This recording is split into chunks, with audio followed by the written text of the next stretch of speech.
we're talking about this pandemic thing, issues, and all of that, and we also talked about it when it first started. You know, we gave a lot of kudos to the NBA for them creating the bubble and doing other things like that, and we are going to give them kudos again for another instance, I believe. And they, like I mentioned in the news, they are Players Union is developing a program to renovate Harlem's Rucker Park. Which, like I said, if you don't know, if you don't understand basketball, and you don't know anything about Rucker Park, you don't need to consider yourself a real basketball fan, in my opinion. A lot of these players, present and past players, have played at Rucker Park. And, you know, a lot of people just think of Rucker Park as the entertainers league, which is very prominent there. But there's also have been a lot of players, Kevin Durant, uh, Kobe Bryant, the great Dr. J, Kareem. A lot of these players have played at Rucker Park, and it's a great feat, I think, that they are going to help renovate this park, because with the pandemic and with everything else going on in our communities, a lot of these things are being taken away from the youth. And I think it's for the youth there in New York, I think it's like a dream, or it's like something, if you call it a bucket list of the young people, if you will, for them to be on that court and play a game at Rucker Park. So I think it's a great thing that they're going to renovate this park. And they're not only going to renovate it, they are going to facilitate where it becomes part of the New York City's rec department. They're going to create a program for Rucker Park, which I think is great. And, you know, again, it's something that you always talk about when you talk about these pro athletes and these pro leagues and how they give back to their community. If you don't know, the NBA offices are in New York as well. So that's another great thing for them. And considering where we are, with them arguably or probably being limited, or having higher security rates as far as fans coming into games, I think they have a little bit more leeway when it's outside. Right. You know, you'll probably still have to wear a mask because of the tight knit situation that Rucker Park is, but they're giving back, and it can also be a stepping stone for them to bring more people into the stadiums. Right. I mean, you know, in New York, you've got one of the most famed basketball arenas in the NBA, Madison Square Garden. And everybody can't make it to Madison Square Garden. Right. You know, financial situations and other situations, work, things of that nature. So everybody can't really get out to Madison Square Garden to see a game. And then we know how Madison Square Garden treats some people. We remember the Spike Lee situation. We remember the Charles Oakley situation. So some of the people in our communities may be a little standoffish with those situations. Right. Like I said, the Spike Lee situation has been, I think, relinquished. Haven't had any real updates on that, but we will definitely see come October when basketball season starts. But again, for these people to have a place to see some of these stars that they normally wouldn't see, I think is a great thing for the NBA to go ahead and do. Yeah, it's that other page of the NBA in basketball's history books that you have to learn about if you're a basketball fan. You have to learn. Like we have in Philly is 16th Street. You know what I mean? So when you go to these cities and you learn about these cities' history in basketball, there's always one particular court. Right. But Rucker supersedes all of that. Yeah. because of its iconic names that have graced the courts of New York, and Right. it's just kind of crazy how if you're a young dude and you've never been there, it's almost like going to the Basketball Hall of Fame almost. Yeah. You know, and we got kids here in the city that go. They just been over there and played. So Right. they're technically they're going to be some of the last people that ever played on the original court. You know what I mean? So those kids that went down there Made some recently, history. they Made some those history. pictures Yeah. So are y'all going need to to be. hold on to those They're pictures, literally man. the last ones Yeah. to play in the tournament on that court. And I think how long they say that the renovation's going to take? I think they said it'll be done around October, early Let me November or see. something. Yeah, I think it is like early October, early November. So that's quick. Yeah. So that means that they listen, the money and the construction tools already needed to go in there and get it done Absolutely. quickly. And that's gonna be all right, man. I can't wait to see what it look like. You know, Yep. I definitely can't wait to see what that Yeah, look like. I can't wait either.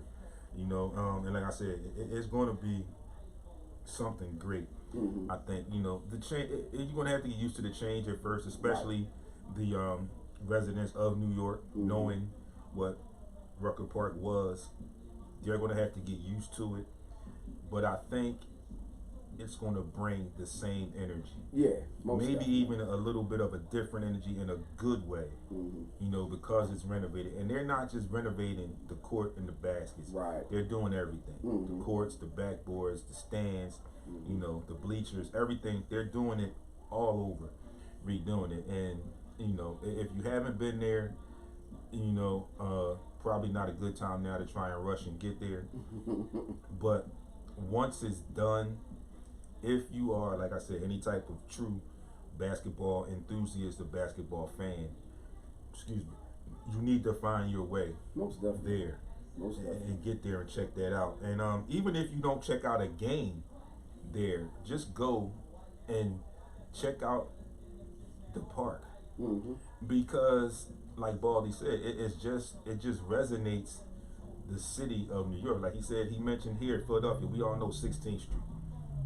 You know, and more recently the notoriety of the Chosen League. Okay, but when you talk about Philly basketball and you mentioned 16th Street, the Philly New York games, the legends from the city that competed at that park, and anybody that's in and around the city knows about 16th Street.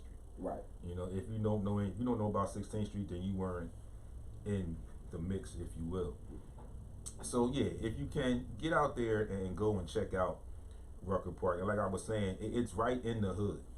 Smack If that. if you don't believe it, you can Google it, look at some old pictures, and you'll see it. But imagine what that's going to do to revive that neighborhood. Oh, most definitely. Yeah, it's going to be a beautiful thing. Yeah. So moving along, we've all been talking about this Ben Simmons situation, wanting to be traded and don't know who we should get for him. So let's set that aside for a second, because right now things have cooled down and it's looking like Ben Simmons will be a member of the Philadelphia Sixers at the start of the basketball season. I also, just real quick, mentioned to some people that Daryl Morey is not going to just give him away. And people were saying, oh, well, the asking price is too high and this, that, and the third. But you have to take into consideration, people, it's still a business as well. And a player of his caliber, you would be a fool, business-wise, not to ask for most of what they were asking for. I was one also to agree, and slightly a bit much. But when I said that, my meaning behind that was it's going to be harder for them to pull a deal off with what they were initially asking for. I wasn't disturbed about what they were asking for. I just think that they needed to negotiate with some teams a little bit differently and maybe take some things off. But it's looking like, you know, like I just said, he's going to be on the roster at the start of the season. There's also been the talk that he is allegedly willing to sit out training camp and things of that nature and whatnot. Okay. But again, Daryl Morey is not going to just give him away. And finally, before I get into what we want to get into with this situation, I've told people that don't be surprised if nothing happens until somewhere around the trade deadline, around the All-Star break. Somebody said to me, well, why would you say that? So, well, here's the thing. The things that Ben Simmons does well, a lot of teams need and like. Yeah. So there could very well be a team surprisingly making a push for a playoff run, looking at in the second half of the season, that would be willing to make a move then. So don't be surprised if something doesn't happen until then. And, you know, I personally just wish that the young man would, like Baldy and I mentioned, or more so Baldy last week, get into the gym and just hone your craft. That's all. That's all I'm asking. Like I said, I've told people I'm not a basher. I just feel like he should be doing those types of things if you want to be considered great. Right now, he's very good. He's a star.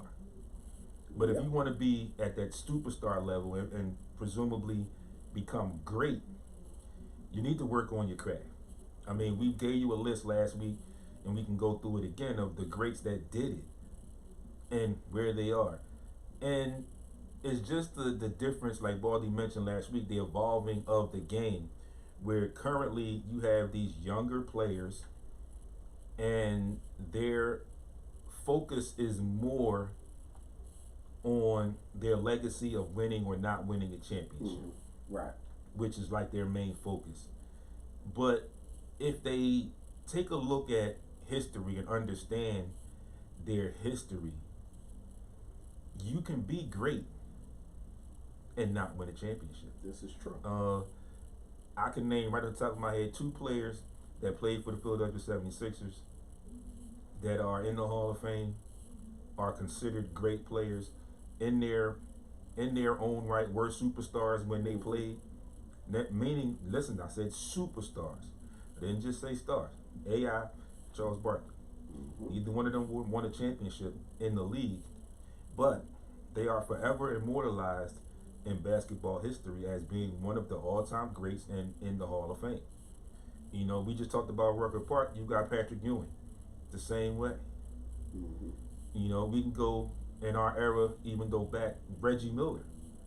Guys that are still considered great players, just by chance they did not win championships.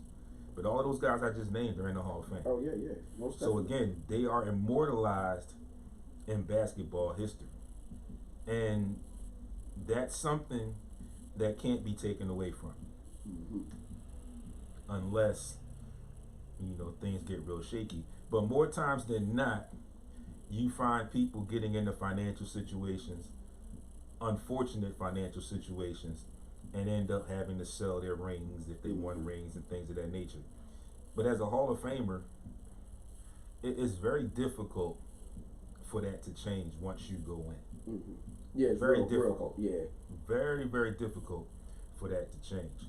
So, on that note, there's an article that's been floating around about another former Sixer, Nerlens Noel, who has filed a lawsuit and I think has since removed himself from the Klutch Sports Agency, where Nerlens Noel is stating that the agency held out on deals that could have possibly been done for Nerlens Noel.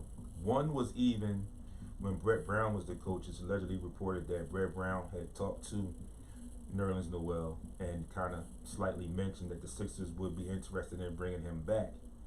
And Rich Paul allegedly ignored all of their calls about that situation. You know, Noel has since signed another deal, and he's suing the agency where he's believing or alleging that he could have gotten more money the money that he was actually looking for at the time.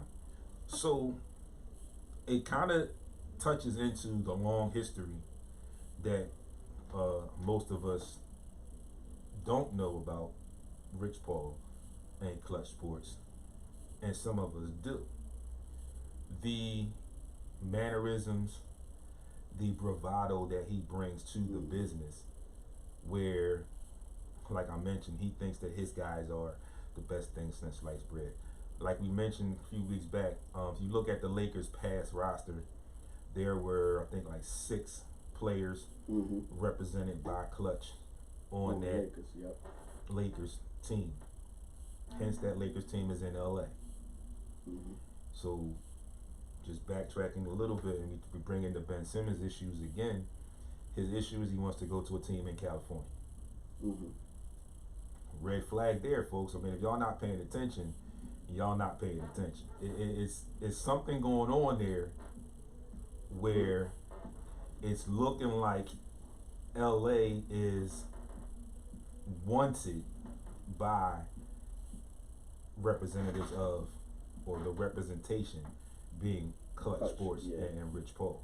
Well, here's a quote from this dude, and this reporter from the New Yorker had put this quote down when he was just going over some of the things that may have been red flags or looked at as a red flag. So this reporter Isaac Chardonnay said, "This is Rich Paul talking." He said, "We started talking about the Lakers, who were in the slump. Paul brought up the Nets, saying that they were the only team that can beat us. This sounded like strangely partisan observation for an agent with clients across the NBA. So they were having a conversation pertaining to the slump of the Lakers, right? And that man said, well, the net he's talking about the Nets. He said they the only team that can beat us.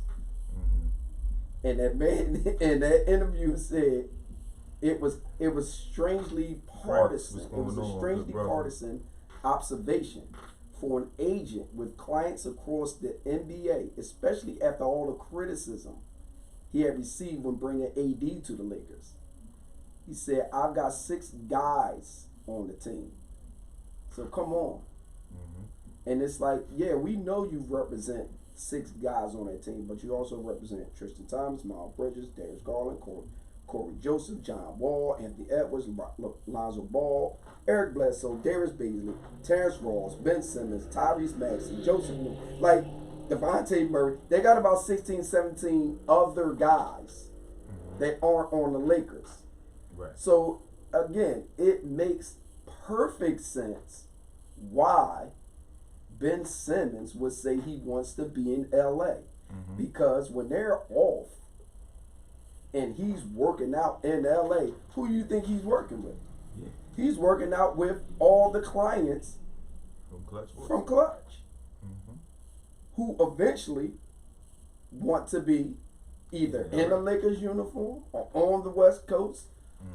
You know what I mean? Like, so this is the part of the business that they said this guy lacked in terms of respect and know how the business works. You went to school for journalism. I read journalism books. There's a big difference. Big difference. Because you were structured in a way that the only way I'm going to know it is if you show me. But if I go into it, no, I'm going to do it my way. Well, you can do it your way. And you may be successful. I may be successful at doing it my way. But along that line, somebody is going to catch the blunt end of my not knowing, which is a la Nerlens Noel. Here's a guy that could have got 50-something million. Yeah, 58. 58 million. He then signed with Klutch. And Klutch, as in Rich Paul, told him, nah, don't take that deal. Right. I can get you a better one. But they're looking into the reasons behind why he told him not to take that deal. Right. He told him not to take that deal because the current agent that he had, it would be on his watch. He would get the money for the $58 million deal. He didn't want that other agent to get that money. Absolutely. He wanted the money. Right. So he did not advise his client correctly. Right. And folks, if you don't know, Rich Paul is the senior and I believe primary basketball agent for, although they are beginning to branch out a little bit. But as far as the basketball situation, Rich Paul is the top dog. It starts. He may have some other agents that work under him, but he is the top dog, and it's pretty much what he says goes. He's the check mark. He's the check mark. That's He's right. He has the final say in that, and it's amazing because this guy went to school for the business, and we don't truly know what actual business aspect he studied. But if you go back and you look at the lineage, he was a teammate of LeBron James in high school. So we can go on a limb and say he was not good enough to be in the same shoes that LeBron James is in. And I don't mean fully as far as the star status and everything that LeBron has done on the court. I mean, he was apparently not suited to be an NBA player. So they struck a deal. Listen, if you go to school, I'll get you in the business. Okay? And that deal worked out for them. You know, it worked out for them. And we see the clients that he has, we see the contracts that most of them have signed. But like Baldy just mentioned, it took some weeding through, some decisiveness and some determination, and it's now coming to the forefront. And it's Nerlens Noel who caught on to it and is bringing it to the forefront.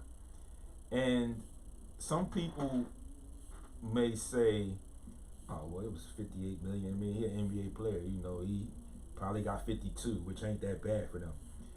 It's always a principle behind the situation. Again, people, we talk about it here on the show often, and you take the major dollar signs away, it's a job and a business. So you have an employee and an employer. Right. Okay, and I mean, what sets them apart is the amount of money that's floating around within professional sports. And we're talking about basketball here now. So the amount of money that's been floating around, and you've seen it just this summer with free agency and what these guys have signed for and extensions, and now they have max contracts and super max contracts. So folks, if you don't know, the agent gets 10 to 12% right off the top. So if I get 120 million, you do the math and you tell me what that agent gets. Okay? You do the math and you tell me what that agent gets. So now you look at the Lakers, and we're just going to sidetrack a little bit. You look at the Lakers. He's got 6 players on that team. A high-profile market. 2 of the highest paid guys in the league. 2 of the highest paid guys in the league. And then you bring in some more guys. So you can look at the situation where, and there was an article a few years back with that talked about the tactics of Rich Paul and whether he would last. So he's overcome that apparently because he's still around. But knowing the NBA, and like we always say, the major conglomerate that it is, he is not going to bully his way to the top. It's plenty of other agents that have negotiated huge contracts with players. Oh, most definitely. And you kind of get the feel like they are attempting to build a Klutch sports team.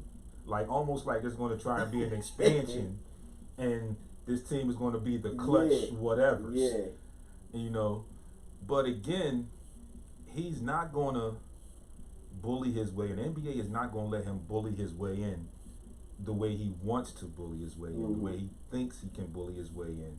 And now with this Nerlens Noel issue coming out, everything that he does now is going to be amplified, man. Amplified, but it's going to be going through with a super fine tooth comb. And I'm gonna stand corrected. It was the deal with Dallas. Yeah. Back in 2017, the 4-year, $70 million deal that he told him not to take. Not to take. Now, are you kidding me? What type of agent? And I mean, and they could prove that he wouldn't answer this man's phone calls. No disrespect. That was the crazy part. You know, you just, like they say, you ghost this guy who's supposed to be, you're supposed to be representing him. So, people, you got to understand, when you have an agent and a player, the agent works for the player. It's not the other way around. Mm-hmm. So you ghosting me, so to speak, and not answering my calls and not taking calls from the team where I can get paid, and in essence, both of us can get paid. That's a little fishy in my book. You know, something's going on there that is a little weird. It's a little strange. Because you won't have, I don't believe you'll find many agents who would have their client. And again, no disrespect to Nerlens Noel, he has made himself into an NBA player. Mm-hmm. When he was here, you know, we had to talk, we had to work on his offense and whatever. Apparently he's done what he's supposed to do, and he's made his way into that player to actually get that contract offered. There's not too many agents that are going to say, no, don't take that deal. 4 years, $70 million. 4 years, 70 mil for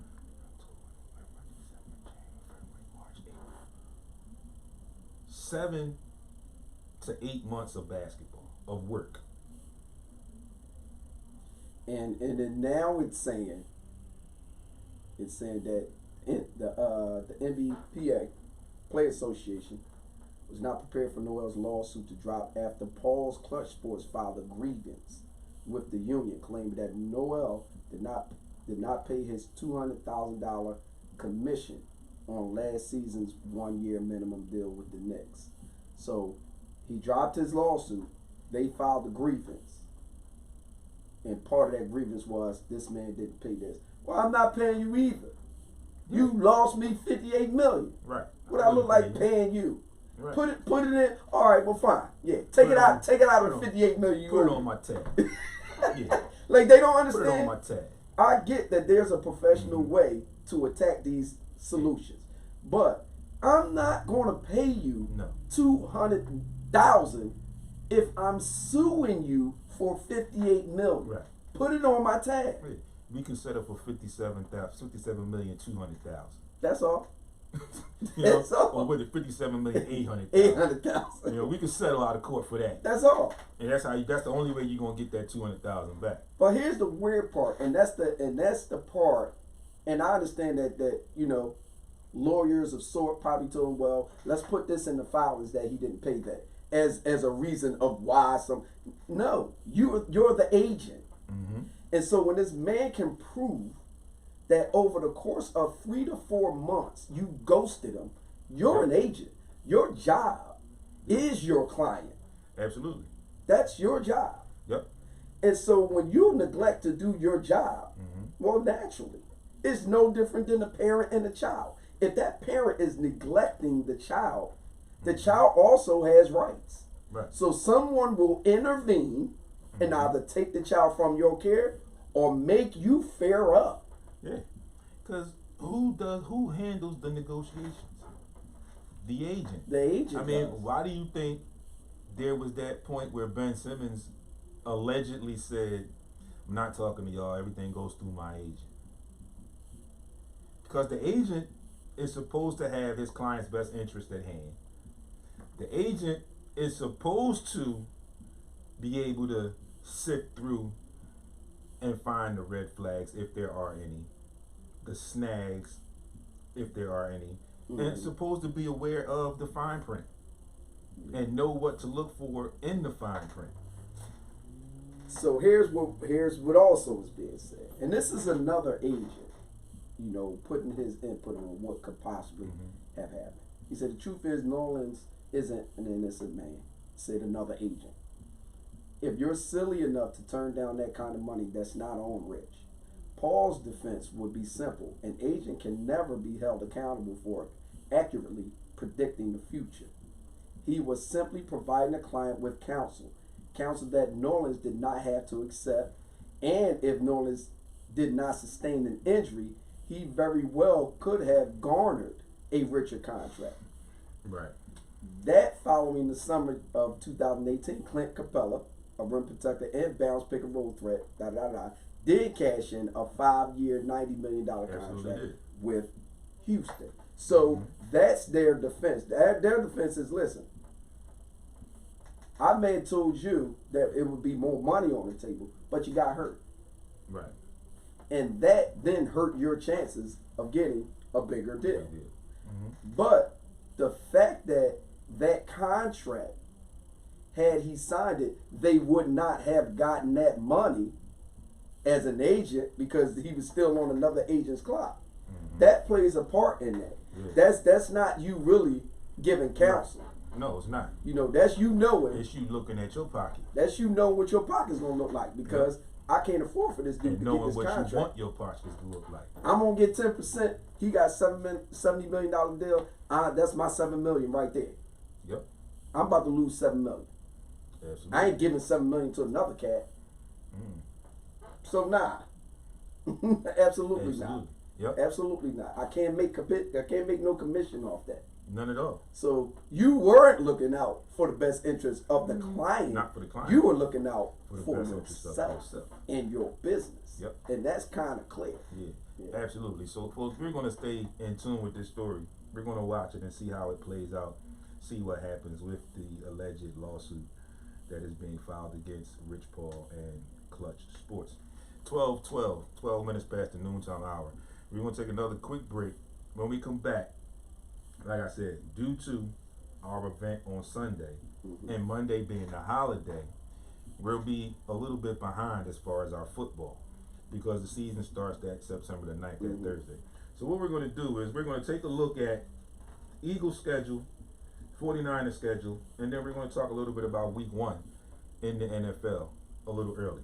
Stay tuned, folks. You are tuned in to SportsRap, Heat 100 Radio.